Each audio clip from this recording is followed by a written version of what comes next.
Welcome back, everybody, to another segment of Teachable Moment on the Educational AD Podcast. We'll be right back with Dr. Mekia Troy, but first, as always, we want to give a shout out to our sponsors. Now, hold on, don't hit that fast forward button. These are all great companies I used as an AD. You will be happy to add them to your team. So stay with us for the next 3 minutes. And then after this segment, go check them out. You're going to be glad you did. Here we go. We want to say thanks to Hometown Ticketing for their support of the podcast. Hometown is the leading digital ticketing provider to schools and colleges. It's digital ticketing that offers more. Go to hometownticketing.com. Their team is going to show you how to set up and sell your tickets online. It's more support, it's more security, it's more customization. Hometown is here to help you make the best online ticketing solution. We also want to thank Gipper, the official social media graphics solution for the podcast. Go to Gipper.com. They will show you how to create world-class content for your social media channel to help celebrate your athletes and promote your teams. Gipper's used and trusted by over 3,000 high school and college programs. It's professional graphic design made simple. Go to Gipper.com to get started. We want to thank Sideline Interactive, indoor score tables and video boards. Go to sidelineinteractive.com, schedule a live web demo to see their score tables and their scoreboards in action. Probably one of the best purchases I made as an AD was our Sideline Interactive indoor score table. Go to sidelineinteractive.com. Check out all of their great products today. We want to say thanks to Huddle for their support. Go to huddle.com and change the way you see the game. As a football coach, I used Huddle for years, but when I became an athletic director, I made sure that our school was a Huddle school. And our coaches just love the tools that Huddle provided that let them coach our kids up to their highest level. Go to huddle.com, join the 8 million users, and turn your school into a Huddle school. We want to thank our good friends at Snap Raise. Have you ever spent weeks and weeks on a fundraiser and then got little, if any, return? Go to snapraise.com. Hands down, the best online fundraiser out there. We used it at our school with tremendous success. Our coaches loved it. Our parents loved it. It works. Go to snapraise.com. Check out their other great platforms. But if you're looking for a fundraiser, go to snapraise.com. You'll be very glad you did. We want to say thanks to our friends at vitalsignswalloffame.com. If you're looking for a really cool way to display your school record boards or your school's Hall of Fame, go to vitalsignswalloffame.com. Their team is going to create a touchscreen video board with your school colors, your school logo, and it's going to give you a chance to showcase your best students, also share your school's proud history. That's vitalsignswalloffame.com. Check them out today. We also want to say thanks to our friends at Home Campus, the official and exclusive high school and state association management platform for us. Home Campus is a platform that I used every single day as an athletic director. You're going to use it too. How about scheduling, updating student athlete eligibility and clearance information? Who doesn't do that every day? Contacting parents, coaches, student athletes, your state association, all the things you do as an AD, Home Campus is going to help you do them better. And all you have to do to get started is go to homecampus.com. That's homecampus.com. We want to say thanks to Athletic Surveys by LifeTrack. Athletic surveys are going to connect you. They're going to connect you with those parents you already hear from, the complainers, the gripers, but they're also going to connect you with the 98% of your parents and student athletes that support your program. And that's a tremendously valuable tool to have when you're talking with a frustrated parent or maybe your principal or even your school board. Go to athleticsurveys.com. They're going to create a custom survey that'll let you take the pulse of everybody in your program. That's athleticsurveys.com. Welcome back, everybody, to another segment of Teachable Moment on the Educational AD Podcast. Every week, we sit down with Creekside High School, that's in Georgia, Creekside High School Athletic Director, Dr. Mekia Troy. She is a CMAA. She's active at the state level. She's on the NIAAA national faculty, and she takes time out of her busy schedule to share with us some tips and tools for athletic directors and professionals. So, Dr. Troy, it's episode number 28. What do you have for our listeners this week on Teachable Moment? Hey there, Jake. Thanks so much for having me again today. Well, today I want to talk a little bit about emotional intelligence, something that you may not immediately think of when you think of athletic administration. However, we as ADs have to make sure we can maintain our emotions and keep our cool when everyone else might be all over the place. And in the state of sport that we're in right now, you're gonna see a range of emotions from the beginning to the end of the game, and definitely sometimes even once it's over, and we have to maintain our cool. So how can we do that in showing or exhibiting emotional intelligence?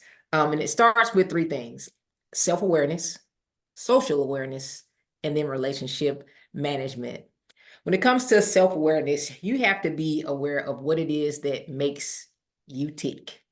You got to know what pushes your buttons. And so you're aware of your strengths and also your weaknesses. So you know when there's a situation where you might need to take a step away.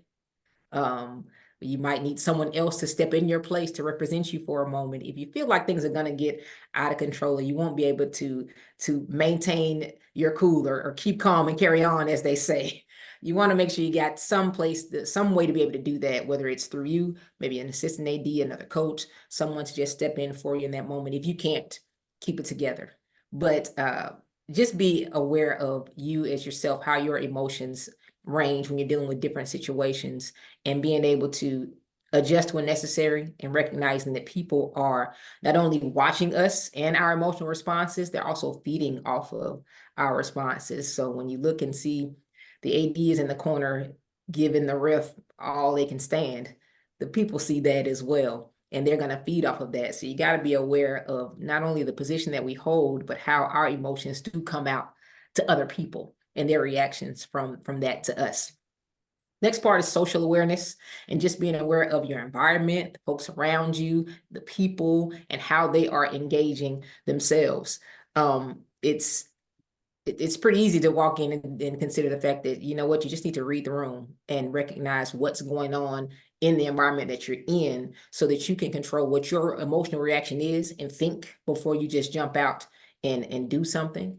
But being aware of other people and how they are behaving, being ready to show empathy and sympathy, because that actually matters. Being willing to listen to folks and find the root of what's really going on.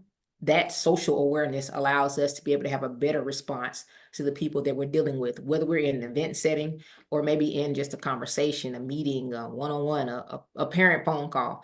Either way, you can get those emotions through the phone too, but you want to be aware of the folks that you're dealing with, and maybe how their emotional behaviors are exhibited. Some may be more demonstrative than others, but you want to make sure that you have a plan for how you're going to respond to that, and just recognizing what has put them to this point.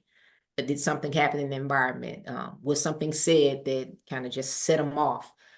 Find the information that you can, have the details as much as possible, so that you can make an informed decision as to how you're going to approach or address this person, being aware of their environment and their emotions at that time. And then lastly, relationship management.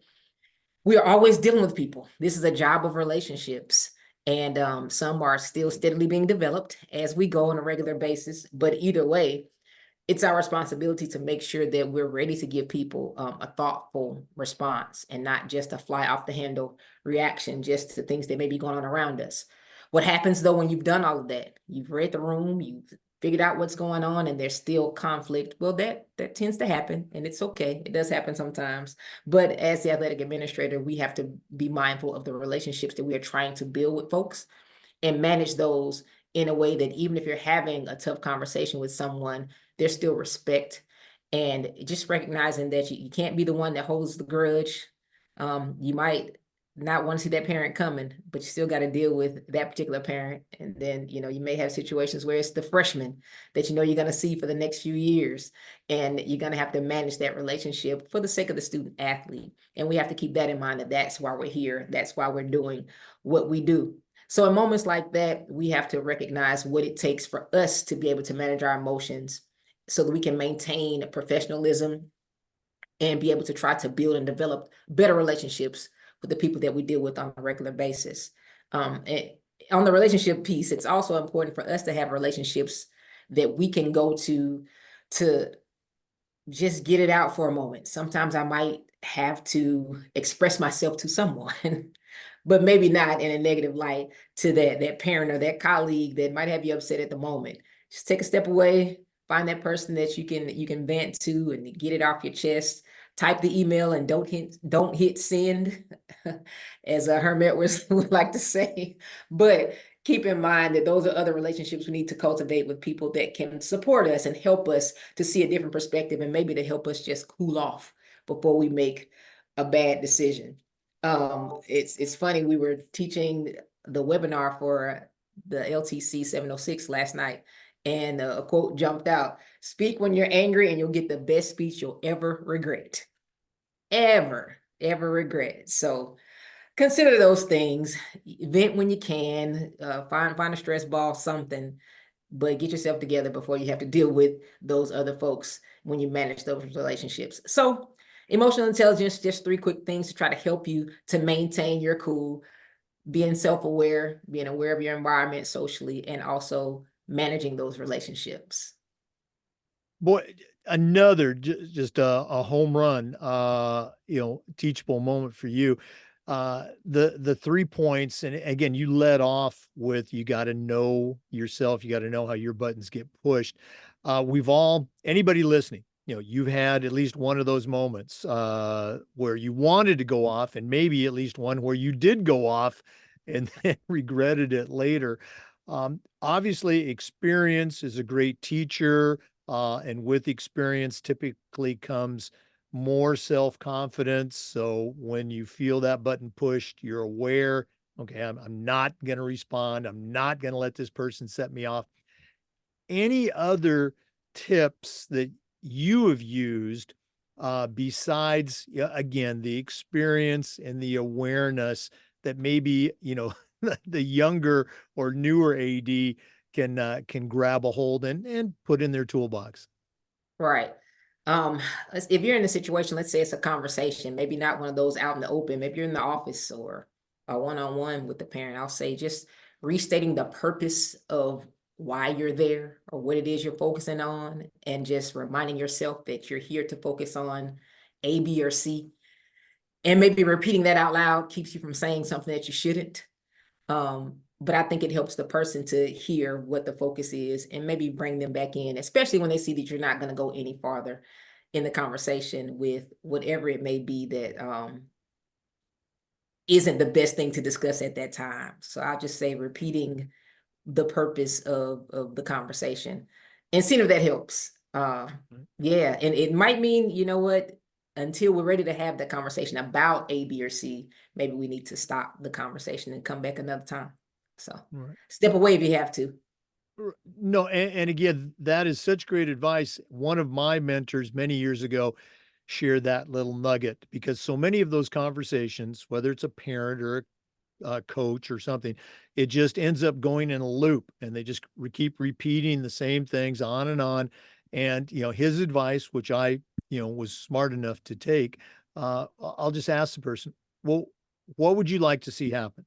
Or, what do you expect, where do you expect us to go? And that kind of, gets them back hopefully on point. And if it's, well, I want my kid to be the starting quarterback, you can say, well, that's probably not going to happen. What else can we do?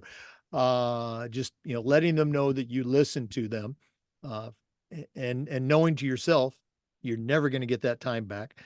But, yeah, great advice. Mekia, we do this every week, but we should do it. If one of our listeners wants to reach out and add you to their network. And that's another thing you can do.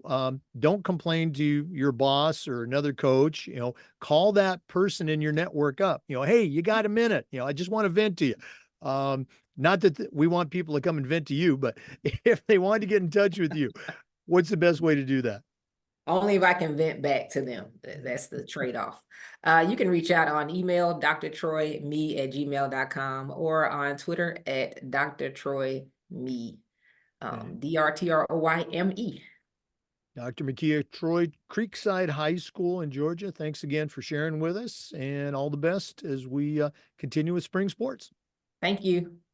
For listeners, we want to thank you for listening and remind you that we upload the Zoom recordings to the Educational AD Podcast YouTube channel. We do this every single week, so come back next Thursday for another teachable moment, and just about every day for new content on the Educational AD Podcast. We'll see you next week. Before we go, of course, we're going to thank our sponsors again. And if you're still listening, if you send me a text or an email, the first person to do so, I'm going to send you $100 cash. That's what you get for sticking around to the end. We want to thank Gipper.com. We want to thank Huddle. Go to huddle.com. We want to say thank you to Home Campus. That's homecampus.com. Sideline Interactive. Go to sidelineinteractive.com. Athletic Surveys, go to athleticsurveys.com. Hometown Ticketing, go to hometownticketing.com. Snap Raise, guess what? It's snapraise.com. And Vital Signs Wall of Fame, you can find out more information at vitalsignswalloffame.com. Visit our sponsors. Hey, you're going to be glad you did. Thanks again for listening. We'll see you next time on the Educational AD Podcast.